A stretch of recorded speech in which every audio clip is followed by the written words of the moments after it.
बेहरेज classes commerce क्लासेसमधील अग्रगण्य नाव, उत्कृष्ट निकालांची 40 वर्षांची परंपरा. याचे सर्वेसर्वा प्राध्यापक चंद्रशेखर बेहेरे. प्राध्यापक चंद्रशेखर बेहेरे हे स्वतः एम.कॉम करत असताना त्यांनी घरीच TY कॉस्टिंग शिकवायला सुरुवात केली. Behere sir with record marks एम.कॉमला पुणे विद्यापीठामध्ये सर्वप्रथम आले आणि त्यांच्या या गुणवत्तेमुळे व उत्तम शिकवण्याच्या शैलीमुळे त्यांच्या क्लासेसमधील विद्यार्थ्यांची संख्या दुसऱ्याच वर्षी 300 झाली आणि बेहरेज क्लासेस दिमाखात सुरू झाले. आजपर्यंत 52,000हून अधिक विद्यार्थी बेहरेज क्लासेसमधून प्रशिक्षित होऊन बाहेर पडलेले आहेत. 5,000 पेक्षा CA, CS, CWA, 20,000 पेक्षा अधिक M.Com, MBA विद्यार्थी व असंख्य विद्यार्थी सरांच्या मार्गदर्शनामुळे गुणवत्ता यादीमध्ये झळकलेले आहेत. करिअर इन कॉमर्स हे चर्चासत्र गेली 35 वर्ष बेहेरे सर घेत आहेत आणि याचे 2 भाग आता आपण पाहणार आहोत. पहिल्या भागामध्ये कॉमर्स क्षेत्रामध्ये यशस्वी होण्याकरिता काय करावे हे सरांकडून आपण ऐकणार आहोत. तर दुसऱ्या भागामध्ये कॉमर्स क्षेत्रामधील विविध पर्याय कोणते आणि याबद्दल सर मार्गदर्शन करणार आहेत. करिअर इन कॉमर्स हे दोनही भाग बेहेरे सर विशद करणार आहेत आणि त्यांनी विशद केलेले अनेक मुद्दे जर का तुम्हाला हवे असतील तर ते PDF मध्ये उपलब्ध करून देण्यात येत आहेत. पुढील दूरध्वनी क्रमांकावरच्या WhatsAppवरती आपण नक्की मागणी केल्यास आपल्याला पाठवले जातील.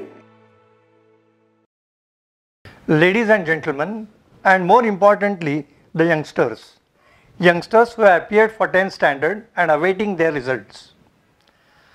I welcome you all to this session titled as Career in Commerce. Career in Commerce या चर्चासत्रामध्ये मी 10वीला अपियर झालेले विद्यार्थी, रिझल्टची आतुरतेने वाट पाहत असलेले विद्यार्थी आणि त्यांचे पालक यांचं स्वागत करतो. कोरोनाच्या बाबतीत जेवढे तुम्ही केअरफुल आहात त्यापेक्षाही कितीतरी जास्त पटीत तुम्ही तुमच्या करिअरबद्दल केअरफुल होणं हे फार आवश्यक आहे. सक्सेस म्हणजे काय याचा अर्थ पहिल्यांदा आपण समजून घ्यायला पाहिजे. सक्सेसची एक स्पेसिफिक डेफिनिशन आहे की प्रोग्रेसिव्ह अकम्प्लिशमेंट ऑफ वर्दी goals. Success is a journey and in that journey you get milestones one after the another. या सगळ्या माइलस्टोन्समधल्या अत्यंत महत्त्वाच्या माइलस्टोनपाशी हे विद्यार्थी येऊन पोचलेले आहेत. कारण इथे त्यांना निर्णय घ्यायचा आहे की त्यांनी सायन्स साईडला जायचं आहे की कॉमर्स साईडला जायचं आहे. आज एवढी जहाजं ही प्रवासाकरता निघतात, एवढी विमानं ही असंख्य एअरपोर्ट्सवरनं उड्डाणं करतात. ही सगळी जहाजं आणि सगळी विमानं त्यांच्या नियोजित ठिकाणी नियोजित वेळेला पोचतात. याचं कारण काय?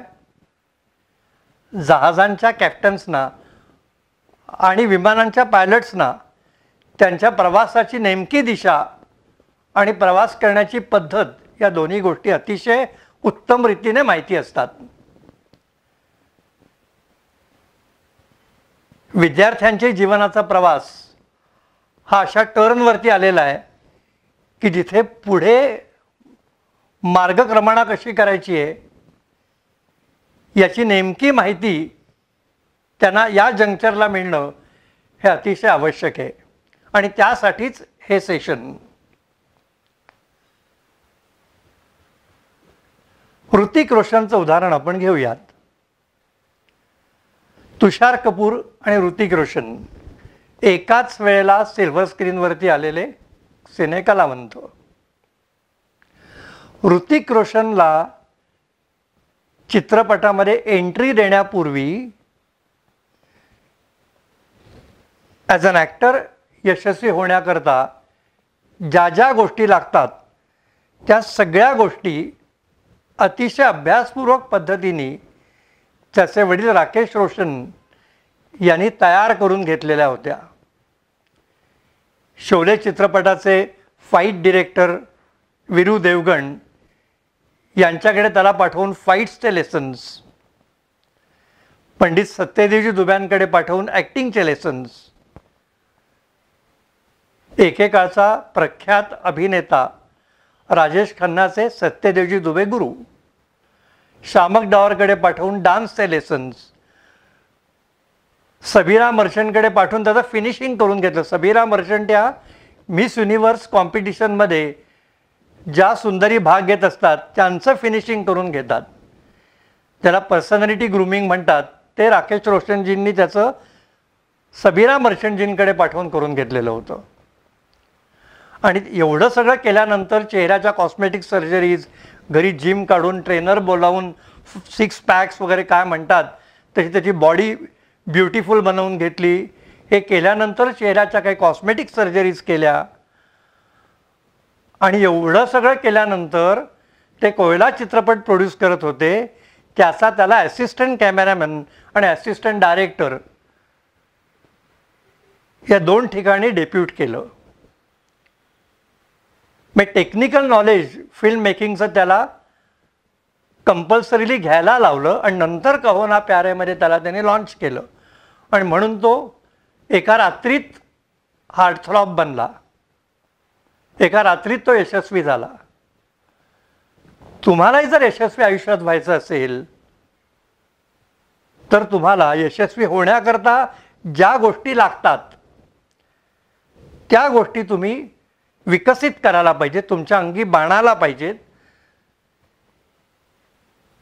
त्या सगळ्या गोष्टी, ती सगळी स्किल्स तुमच्या अंगी तुम्ही आणलीत तर 100% तुम्ही यशस्वी व्हालच. आजची तरुण पिढी आहे त्या पिढीपुढे एक अतिशय सिरियस चॅलेंज आहे. तुम्हाला माहिती आहे महागाई वाढती आहे. साखरेपासनं, दुधापासनं, पेट्रोलपर्यंत सगळ्याचे भाव वाढत आहेत. आनंदी जगण्याकरता, एक पिक्युलर लाईफस्टाईल मेंटेन करता येण्यासाठी पैसे लागणार आहेत. आणि या पिढीला, जे आत्ता 10वीत विद्यार्थी आहेत, 16 वर्षाचे आहेत, ते अजून 7 वर्षांनी त्यांचा इतका विकास झालेला असायला पाहिजे की त्यांना जी नोकरी मिळेल त्यांचा सुरुवातीचा पगार, स्टार्टिंग सॅलरी ज्याला म्हणतात, ती कमीत कमी 50,000 असायला पाहिजे. म्हणजे 23व्या वर्षी जर 50,000 रुपये सॅलरी असेल तर ती 27व्या वर्षापर्यंत 60,000-70,000पर्यंत पोचते.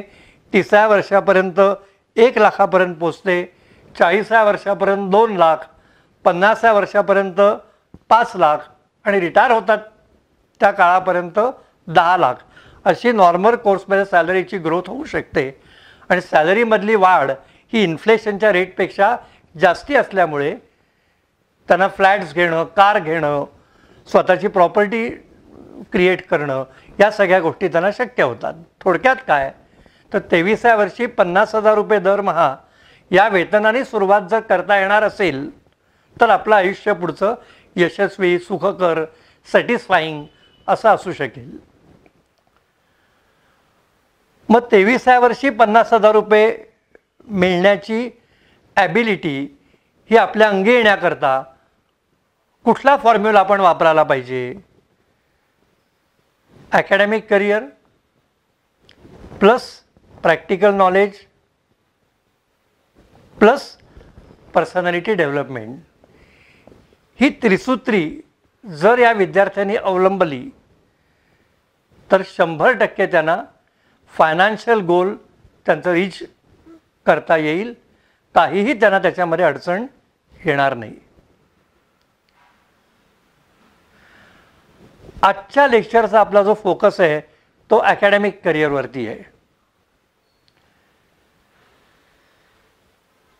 काही लोक म्हणतात की शिक्षण काय, it is one of the means of achieving the end, it is not an end in itself. चित्रपटसुद्धा काढतात शिक्षणाच्या आईचा घो म्हणून. पण या सगळ्या गोष्टी मजा म्हणून ठीक आहेत.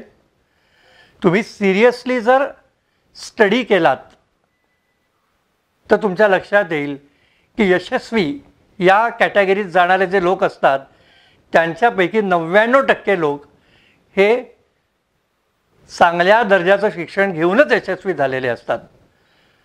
सगळ्या बँकांचे वरिष्ठ अधिकारी, सगळ्या कंपन्यांचे CEOs, यशस्वी doctors, architects, lawyers, chartered accountants, coaching class घेणारे लोक, या सगळ्या लोकांनी त्यांचं शिक्षण अतिशय सिरियसली घेतलेलं असतं आणि 4 चांद लगाना असा प्रकार त्यांच्या अकॅडमिक करिअरमध्ये केलेला असतो. म्हणून त्यांना सगळीकडनं ॲक्सेप्टन्स मिळतो.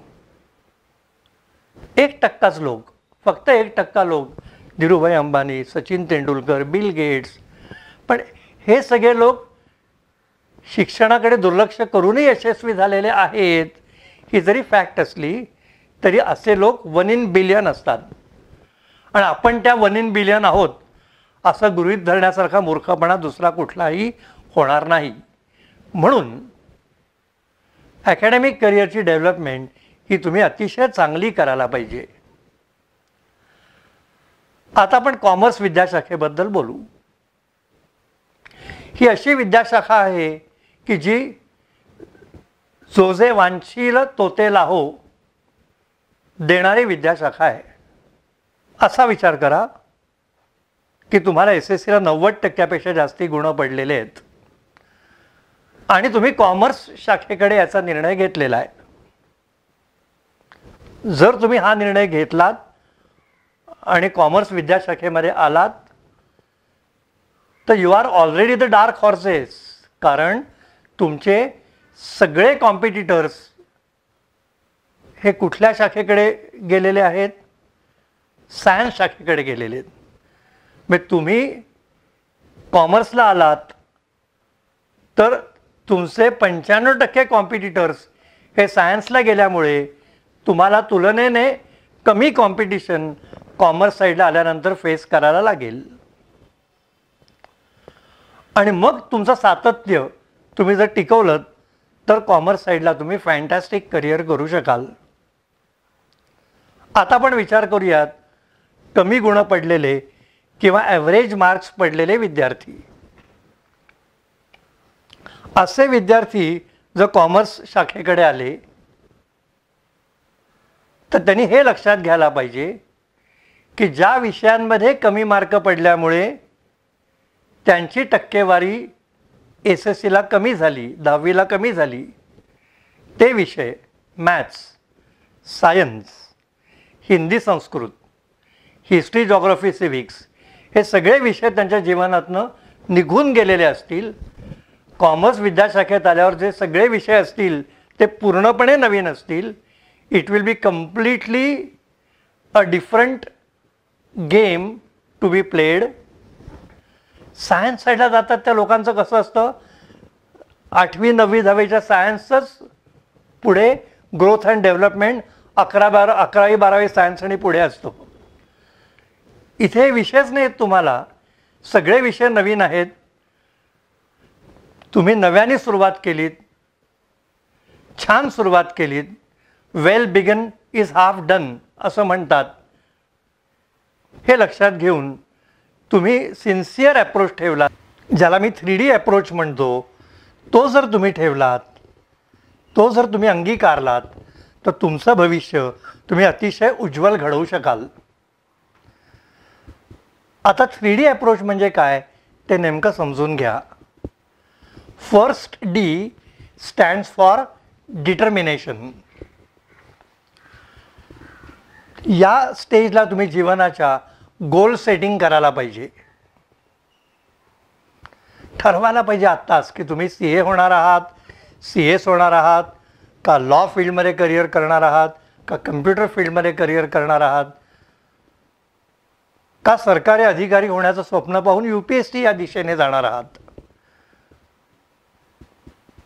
आणि हे ठरवताना पहिल्यांदा तुम्ही स्वॉट ॲनालिसिस करायला पाहिजे. स्वॉट ॲनालिसिस म्हणजे काय? आपल्या स्ट्रेंथ्स आपण समजून घ्यायला पाहिजेत, विकनेसेस समजून घ्यायला पाहिजेत, आपल्याला काय ऑपॉर्च्युनिटीज आहेत त्या लक्षात घ्यायला पाहिजेत आणि आपल्याला काय डिफिकल्टीज आहेत त्याही आपण पाहायला पाहिजेत. आणि जेव्हा आपण गोल सेटिंग करत असतो त्यावेळेला फ्लेक्झिबिलिटी आपण ठेवायला लागते. म्हणजे आपल्याकडे 2 प्लॅन्स असायला पाहिजेत, प्लॅन ए आणि प्लॅन बी. प्लॅन ए आपण फॉलो करायचा विथ पॅशन, पण जर असं वाटलं की काहीतरी गडबड होती आहे, चुकतं आहे काहीतरी, तर आपण लगेच प्लॅन बीकडे शिफ्ट व्हायला पाहिजे. उदाहरणार्थ काही मुलं काय म्हणतात की मी CA करणार आणि CA करत बसतात. परीक्षा तर अवघड आहे. जर यश नाही मिळालं, 4-5दा बसून जर पास होता आलं नाही, तर ते फक्त BCom असतात वयाच्या 25-26व्या वर्षी. मग मी कायम CS करणाऱ्या मुलांना सांगतो की तुम्ही CA करत असताना BCom झाल्यानंतर बाय डिफॉल्ट तुम्ही MCom करा. तुम्ही चांगले विद्यार्थी असताच. या परीक्षेत पास होण्यासाठी तुम्हाला काही अडचणी येतात. तुम्ही MCom केलेलं असलं तर नेटसेट परीक्षा देऊन तुम्ही टीचर होऊ शकता कॉलेजमध्ये. आलं लक्षात? तर डिटर्मिनेशन म्हणजे काय? Determination of goal. Goal setting तुम्ही अतिशय प्रॉपरली करायला पाहिजे. Second D stands for discipline, ज्याला सेल्फ इम्पोज डिसिप्लिन म्हणतात, ते या ठिकाणी आवश्यक आहे. कारण तुमचं आत्तापर्यंत जे आयुष्य होतं ते डिसिप्लिन इम्पोज बाय अदर्स या कॅटेगरीमध्ये येत होतं. तुम्ही शाळेत जायचात, आईवडील शाळेत जातो की नाही याच्याकडे लक्ष ठेवायचे बारकाईने. एकदा शाळेच्या गेटमधनं आत शिरलात की तुम्ही 12 ते 5, 8 ते 6 काय जे असतील शाळेचे तास ते सगळे तुम्ही वर्गात असायचात. तिथली लेक्चर्स तुम्ही अटेंड करायचात.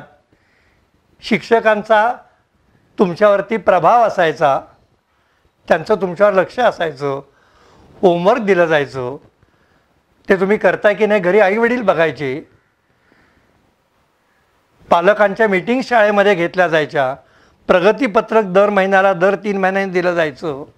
त्याच्यावर वडिलांची सही हा एक कार्यक्रम असायचा. एज्युकेशनची पद्धत सगळी स्ट्रक्चर्ड होती. क्वेश्चन पेपर्स ठराविक चाकोरीमध्येच ठराविक पद्धतीनेच सेट केले जायचे.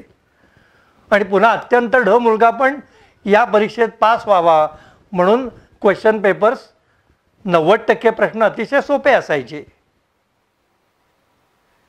पुस्तकाचे आकार लहान असायचे. तर या सगळ्या गोष्टी वेगळ्या होत्या. आणि आता तुम्ही अशा विश्वामध्ये पाऊल ठेवणार आहात. पहिल्या दिवशीच तुमच्या लक्षात येईल की केज्ड बर्ड्सना आता फ्रीडम मिळालेला आहे. इथे तुम्ही लक्षात घ्यायला पाहिजे की this freedom is not free. It comes with so many responsibilities. तुमच्यावर जबाबदारी आता की तुम्ही दिवसाचे 24 तास कसे व्यतीत करणार आहात. टाईम मॅनेजमेंट तुम्ही करायला पाहिजे. 24 तासामध्ये 7 तास झोप, 2 तास जेवण खाण अंघोळ इत्यादी, 9 तास झाले. 1 तास टी व्हीवरचा एखादा कार्यक्रम बघितला, 10 तास झाले. 1 तास एक्सरसाइज, 11 तास झाले. आणि 1 तास ट्रॅव्हलिंग, इकडनं तिकडे जाणं येणं. उरलेले 12 तास हे तुम्ही तुमच्या स्वतःच्या जडणघडणी करताच खर्च कराल. याकडे तुमचा फोकस पाहिजे. आणि तुम्ही डिसिप्लिन्ड असाल तर तुमचा फोकस राहील. फार आवश्यक आहे डिसिप्लिन. तर पहिला D काय? डिटर्मिनेशन, गोल सेटिंग तुम्ही केलं. दुसरा D काय? डिसिप्लिन. आणि तिसरा D काय? डेडिकेशन. तुम्ही गोल सेटिंग केलं आहे, टाईम मॅनेजमेंट डिटरमाइन केलेलं आहे. आता तुम्ही या पहिल्या 2 गोष्टींना स्वतःला वाहून घ्यायला पाहिजे.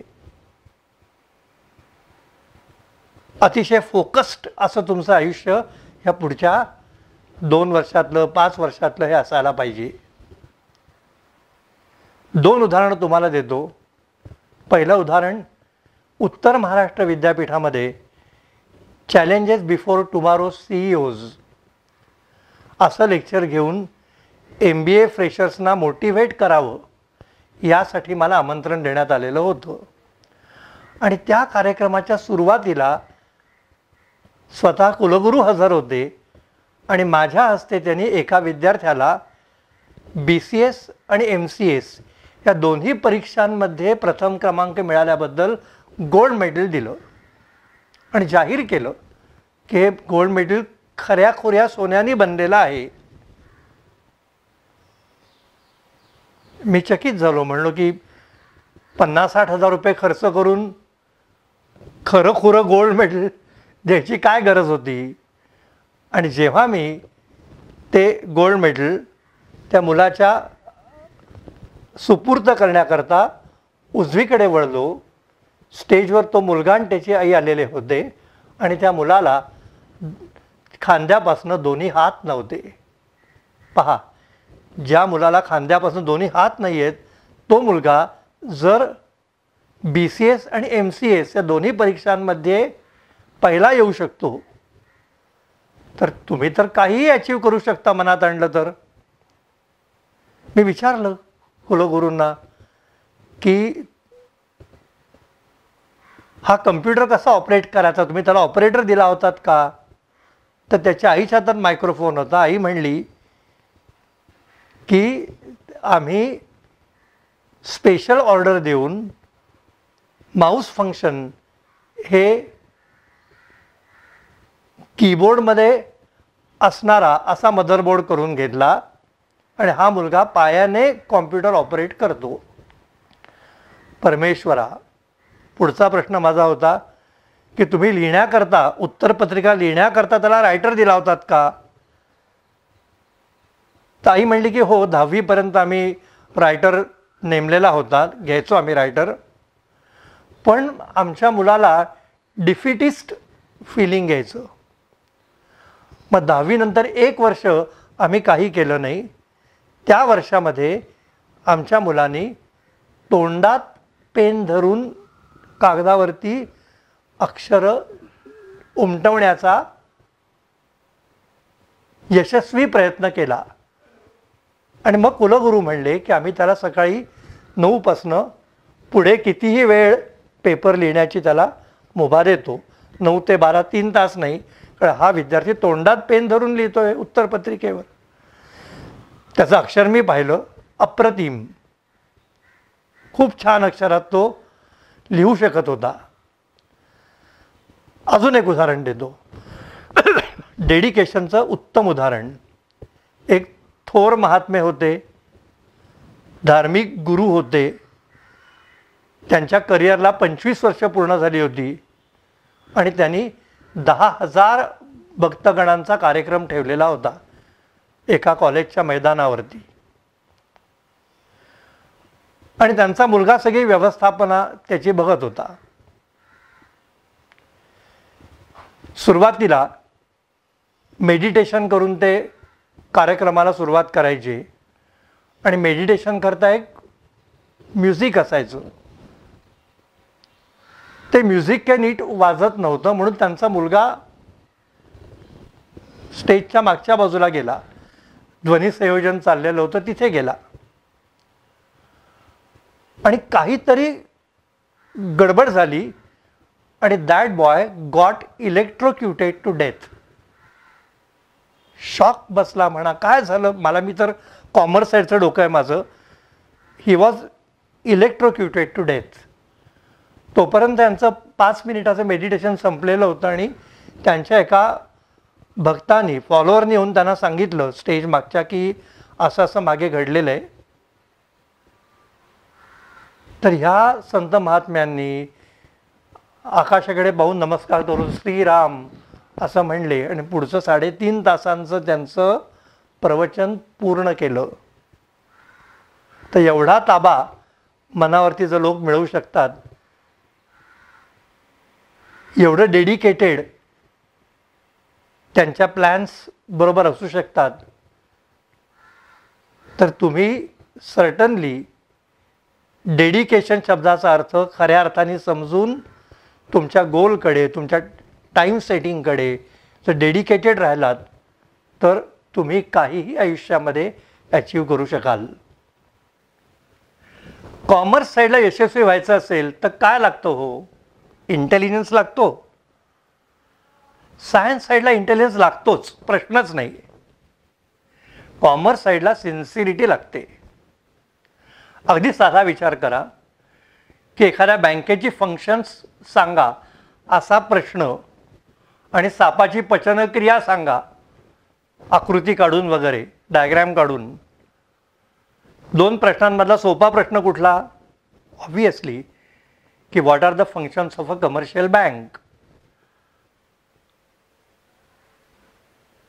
आकाशात विमान उडतंय, 160 किलोमीटर/आवर या रेटनी वारा वाहतोय, विमानाच्या काचा फुटू नयेत म्हणून काचेच्या डायमेन्शनची आखणी कशी करायची, डेरिव्हेटिव्ह कॅल्क्युलस, याच्या आधारे हे असलं काही कॉमर्स साईडला भयंकर असत नाही. Things are very simple and straight.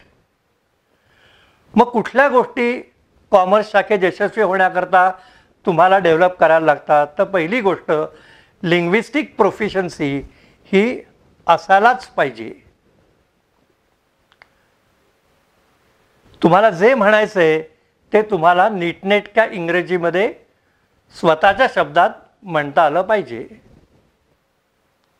फक्त 6 महिने लागतात इंग्रजीचा विकास करण्याकरता. फक्त 6 महिने लागतात. तो विकास कसा करायचा हे मी स्टडी मेथड्स अँड स्किल्स असं लेक्चर घेणार आहे, त्याच्यामध्ये तुम्हाला सांगीन. आजपासून सुरुवात केली, 11वीचं वर्ष संपेपर्यंत तुमचं इंग्रजी माझ्या इंग्रजी एवढं चांगलं झालेलं असेल जर मी सांगितलेला मार्ग तुम्ही फॉलो केला तर. खात्री आहे मला तुम्ही फॉलो कराल, कारण कॉमर्स साईडला यशस्वी होण्याकरता काय लागतं? लिंग्विस्टिक प्रोफिशन्सी, इंग्रजीवरती आपलं प्रभुत्व लागतं. दुसरी गोष्ट कुठली लागते? तर रिझनेबल मॅथमॅटिकल ॲबिलिटी लागते. म्हणजे काय? अल्जिब्रा, जॉमेट्री, ट्रिगॉनॉमेट्री, कॅल्क्युलस यापैकी कुठल्याही गोष्टी लागत नाहीत. तुम्हाला बेरीज वजाबाकी छान करता यायला लागते.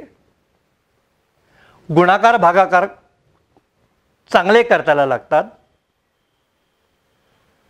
मग काही topics, percentages, ratio proportion, profit and loss, हे जे अंकगणितामधले टॉपिक्स आहेत ना, ते टॉपिक्स तुमचे छान तयार असतील तर तुम्हाला कॉमर्सचं उच्च शिक्षण घेण्यामध्ये सुद्धा काहीही अडचण येणार नाही.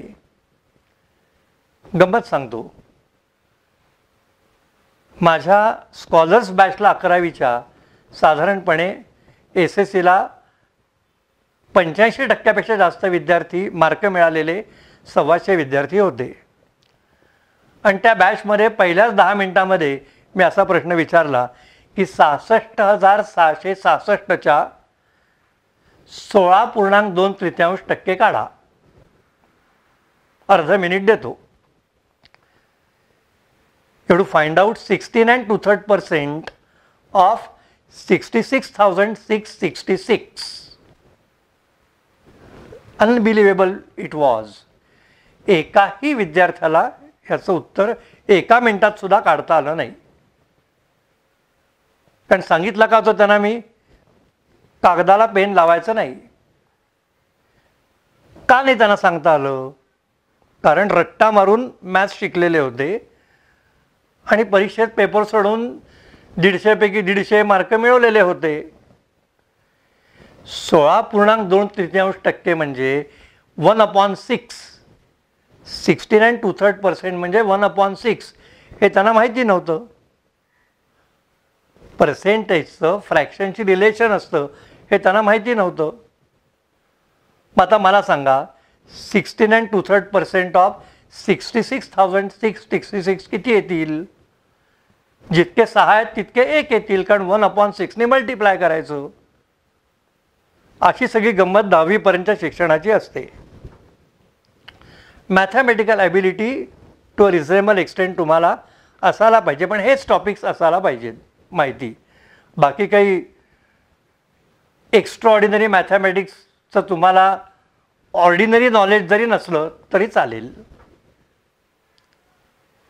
तिसरी गोष्ट कुठली असायला पाहिजे तर मेमरी आणि रायटिंग स्किल्स ही तुमची चांगली असायला पाहिजेत. मेमरी स्किल कसं डेव्हलप करायचं, रायटिंग स्किल कसं डेव्हलप करायचं हे आपण वर्कशॉपमध्ये पाहणार आहोत. नीटनेटक्या अक्षरामध्ये स्पीडीली तुम्हाला लिहिता यायला पाहिजे. म्हणजे तुम्ही लिहिताय ते आठवून लिहायचं असतं. आपली परीक्षा रिकॅपिच्युलेशन अँड रिप्रोडक्शन अशी असते.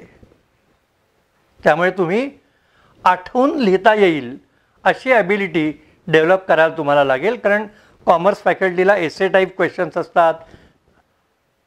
10 ॲडव्हान्टेजेस, 6 डिसॲडव्हान्टेजेस, 7 लिमिटेशन्स, 9 फीचर्स, या सगळ्या गोष्टी उत्तरात तुम्हाला लिहायच्या असतात. त्यामुळे त्याच्याकरता तुमची मेमरी स्किल आणि रायटिंग स्किल ही दोन्ही तुम्ही अवगत केलेली असायलाच पाहिजेत. जर तुमचा लिखाणाचा वेग कमी असेल तर तुम्ही कितीही अभ्यास केलात, कितीही ज्ञान आत्मसात केलं तरी तुमचा पेपर हा 3 तासामध्ये लिहूनच होणार नाही. मी काय काय सांगितलं? लिंग्विस्टिक प्रोफिशियन्सी पाहिजे, रायटिंग अँड मेमरी स्किल तुमच्याकडे असायला पाहिजे आणि तुमच्यामध्ये अफाट सिन्सिरिटी असायला पाहिजे.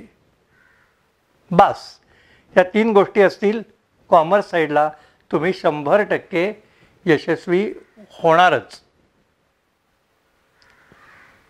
मग ॲकॅडमिक करिअरमध्ये यशस्वी व्हाल, भरपूर मार्क्स तुम्हाला पडतील, आई वडील तुमच्यावरती अतिशय खुश असतील, नातेवाईक मित्रमंडळी सगळे तुमचं कौतुक करत असतील. पण जीवनात तुम्ही यशस्वी व्हाल का? मार्क आहेत BComला 77%, MComला 75%.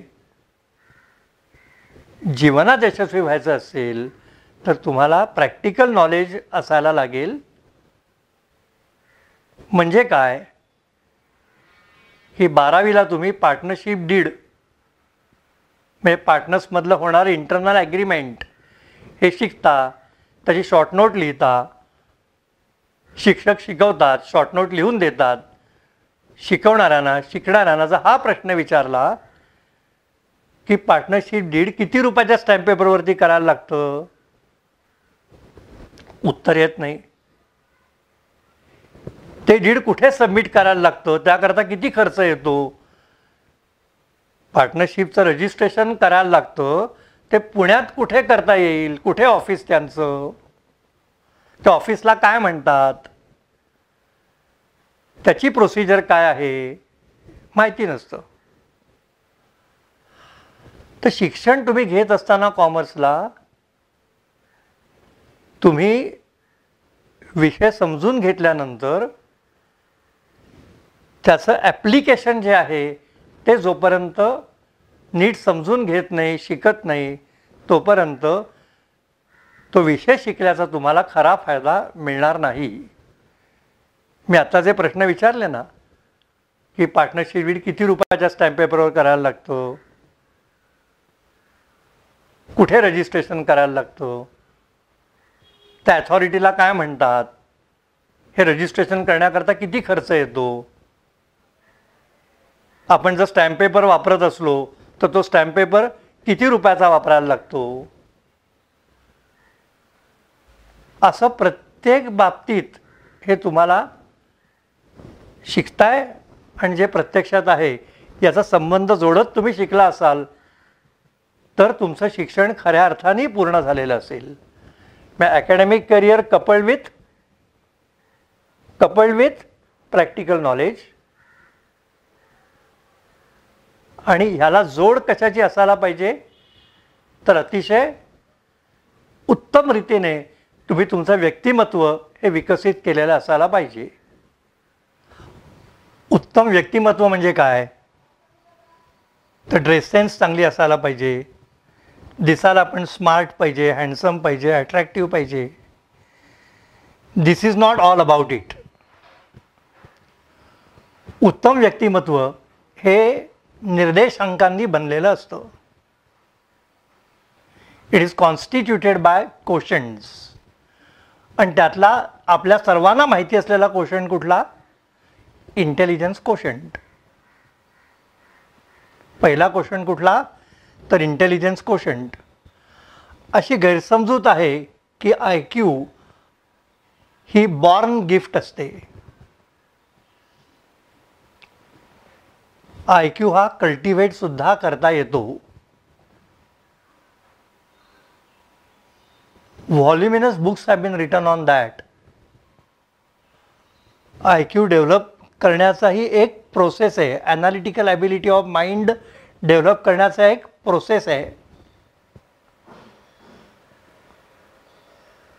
अनेक पद्धती आहेत की ज्याचा आपण एकत्र विचार केला आणि त्या जर फॉलो केल्या तर आपला IQ कुठल्याही एजला आपण डेव्हलप करू शकतो. गंमत म्हणून सांगतो की त्या पद्धतींमध्ये एक गोष्ट दिलेली आहे, ती म्हणजे शास्त्रीय कारण मला माहिती नाही, पण ती गोष्ट अशी दिलेली आहे की दिवसामध्ये 20 मिनिटं तुम्ही च्युइंगम डाव्या बाजूला ठेवून च्यू करायचं. आवडली ना पद्धत? दुसरा क्वोशंट कुठला ते सांगतो. दुसरा क्वोशंट आहे एफिशियन्सी क्वोशंट. एफिशियन्सी क्वोशंट म्हणजे काय?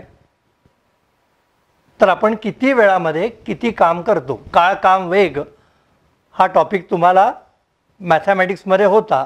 प्रत्यक्ष जीवनामध्ये सुद्धा त्याला अर्थ आहे. आपण 1 तास जर अभ्यास केला तर 5 पानं आपली अशी वाचून व्हायला पाहिजेत की जी आपण पुढचे 3 महिने तरी विसरता कामा नये. त्याला रीडिंग स्किल म्हणतात. 1 मिनिटामध्ये आपण कमीत कमी 4 ओळी लिहू शकलो पाहिजे आणि आपलं अक्षर हे लेजिबल असायला पाहिजे. दुसऱ्या माणसाला अतिशय कम्फर्टेबली वाचता यायला पाहिजे. आपण अनेक गोष्टी लक्षात ठेवू शकलो पाहिजे. मेमरी स्किल आपल्याकडे असायला पाहिजे. हे सगळं जर आपल्याकडे असेल तर आपण 10 तास काम केलं तर कमीत कमी 10 तासांचं काम आपण नक्की करू. बरीच मुलं अभ्यास करत बसतात. कॉन्शियस लेवलला 1 तासामध्ये किती पानं वाचतो असं काही डोक्यात नसतं. 10 तास अभ्यास करतात आणि त्यांच्या हाती लागलेलं आउटपुट हे अतिशय निग्लिजिबल असतं. तर एफिशियन्सी क्वोशंट हा आपण डेव्हलप करायला पाहिजे. त्यानंतर इफेक्टिव्हनेस क्वोशंट. तुम्ही 10 तासामध्ये 10 तासांचं काम करताय, पण त्या कामाची क्वालिटी काय? एखाद्या मुलाच्या चेहऱ्याला जखम झाली, एका सर्जननी सुचरिंग केलं, टाके घातले, जखम 7 दिवसात बरी झाली आणि त्या ठिकाणी स्कारही राहिला नाही. दुसऱ्या सर्जननी त्याच जखमेवरती सुचरिंग केलं, टाके घातले, जखम 12 दिवसात बरी झाली आणि तिथे व्रण पण राहिला. मला सांगा कुठला सर्जन त्याचं काम इफेक्टिव्हली करत होता? ऑफकोर्स पहिला. आपल्या कामाची क्वालिटी पण आपण चांगली असेल याकडे लक्ष द्यायला पाहिजे. शिक्षक व्हायचे ठरवल्यानंतर मी रोज 3-3 तास घरी फळा लावून त्याच्यावर सराव करून लिहिण्याचा, ब्लॅकबोर्ड वर्कची अशी क्वालिटी अटेन केली की माझ्यापेक्षा चांगलं ब्लॅकबोर्ड वर्क जगात कोणीही करू शकणार नाही. माझे 5 स्टुडंट्स तुमच्या जर माहितीतले असतील ते तुम्हाला सांगतील. त्यामुळे काय झालं, माझ्या टीचिंगमध्ये इफेक्टिव्हनेस आला. माझं इंग्रजी ग्रॅमॅटिकली परफेक्ट होतं, पण ते सदाशिव पेठी होतं. त्याला फ्लेअर येण्याकरता वयाच्या 29व्या वर्षी रात्री 11:30 ते 1 असं मी डॉक्टर श्याम जोशींच्याकडे जाऊन इंग्रजी शिकलो. मग नर्स, मॅकमुर्डी या सगळ्या ऑक्सफर्ड केम्ब्रिजच्या तिथे वापरल्या जाणाऱ्या पुस्तकांमधनं त्यांनी मला शिकवलं आणि माझ्या इंग्रजीला सिल्वर लायनिंग झालं. मी काय केलं, इफेक्टिव्हनेस वाढवला. तर इफेक्टिव्हनेस कोशंट हा अतिशय महत्त्वाचा कोशंट आहे, जो तुम्हाला इव्हेंच्युअली विनर करतो. चौथा कोशंट आहे एनर्जी कोशंट. एनर्जी कोशंट म्हणजे काय, तर तुम्ही अतिशय एनर्जेटिक असायला पाहिजे. तुमच्या आयुष्यामध्ये ऑफकोर्स जर तुम्ही यशस्वी झालात तर बोलतोय, तुमच्या आयुष्यामध्ये असे अनेक प्रसंग येतील की ज्यामध्ये तुम्हाला 10-10, 12-12 तास, वेळप्रसंगी 15-16 ताससुद्धा असं काम रोज असं 7-7, 8-8 दिवस करायला लागू शकेल. मग त्याकरता तुमच्या बॉडीमधला एनर्जीचा रिझर्वॉयर हा काठोकाठ भरलेला नसेल तर तुम्ही या अशा प्रकारच्या वर्कलोडला स्टँडच होऊ शकणार नाही. पाचवा कोशंट आहे इमोशनल कोशंट. म्हणजे तुम्ही जे यश संपादन करू इच्छिता त्या यशाबरोबर तुम्ही इमोशनली कनेक्टेड असलं पाहिजे.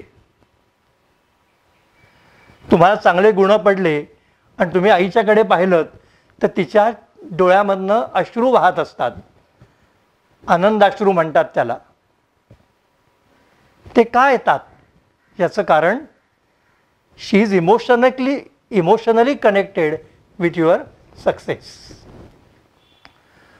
माझ्या जीवनामध्ये एक सुवर्ण क्षण आला.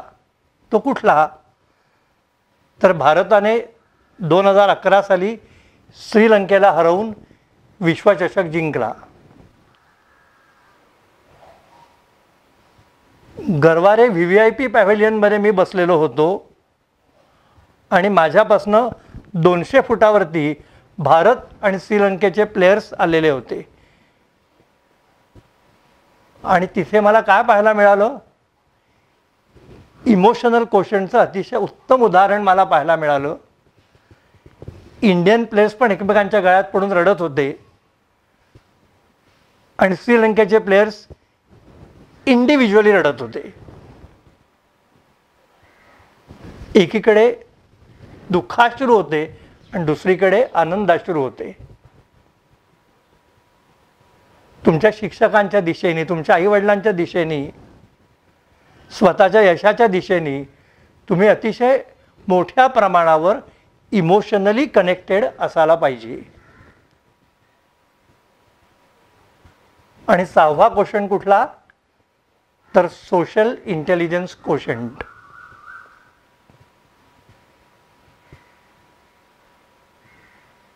तुम्ही तुमचा मित्रपरिवार हा अतिशय प्रगल्भ आणि प्रबल केला पाहिजे.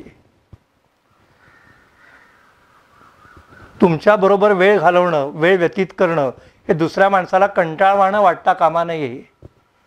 तुम्हाला सेन्स ऑफ ह्युमर डेव्हलप करायला लागेल. दुसऱ्या माणसाला कम्फर्ट कसा द्यायचा, काय कम्युनिकेट त्याच्याबरोबर करायचं, कसं कम्युनिकेट त्याच्याबरोबर करायचं, हे सगळं तुम्हाला शिकायला लागेल. आणि त्याबरोबरीने तुम्हाला मित्रही सिलेक्ट कसे करायचे हेही शिकायला लागेल. कारण तुमचं भविष्य हे तुमच्या अवतीभोवती मित्रपरिवार कसा आहे याच्यावर सुद्धा अवलंबून असणार आहे. तर कॉमर्स साईडला यशस्वी होण्याकरता कुठल्या 3 गोष्टी असायला पाहिजेत, mathematical skill, linguistic proficiency, memory and writing skill. त्यानंतर या गोष्टींमुळे काय होईल, ॲकॅडमिक करिअर डेव्हलप होईल. त्याला जोड कशाची द्यायला पाहिजे, प्रॅक्टिकल नॉलेजची जोड द्यायला पाहिजे. ते कसं मिळवायचं असतं, काय काय करायचं असतं हे सुद्धा समजून घेण्याची आवश्यकता आहे. आणि त्यानंतर व्यक्तिमत्व विकास म्हणजे नक्की काय, तर हे 6 quotients, intelligence quotient, efficiency quotient, emotional quotient, effectiveness quotient, energy quotient आणि सोशल इंटेलिजन्स क्वोशंट हे डेव्हलप करायचे आहेत. तर हे सगळं तुम्ही केलं तर तुमच्या यशाच्या आड जगातली कुठलीही शक्ती येऊ शकणार नाही. आणि या सगळ्या गोष्टी कशा विकसित करतात याचं मार्गदर्शन आपण आपल्या केमिस्ट्री ऑफ सक्सेस या वर्कशॉपमध्ये करतो. Career in commerce shall be followed by the workshop on chemistry of success.